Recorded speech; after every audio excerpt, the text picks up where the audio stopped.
एका कुस्तीमध्ये माझ्या देखत तो पैलवान एकतर मैदान सोडून गेला.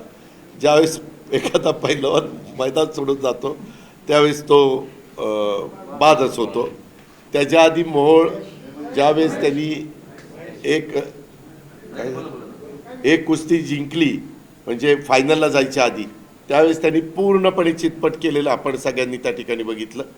आणि नंतरची कुस्ती आम्ही इकडच्या बाजूला अशा खुर्चीवर बसलो होतो, पंच तिथं होते आणि तो असा तिरका त्या ठिकाणी काहींचं म्हणणं तिरकी एकच बाजू पाठ चिकटली, काहींचं म्हणणं नाही ते बरोबर आहे.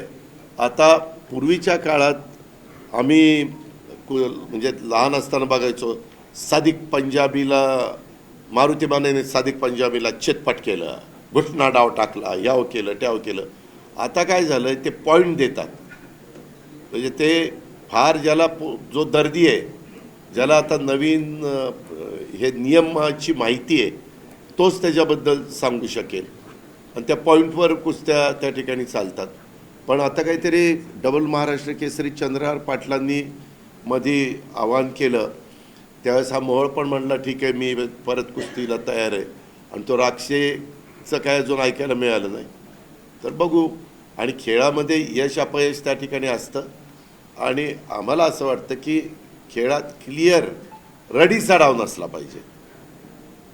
खेळ हा खिलाडूपणाने स्वीकारला पाहिजे.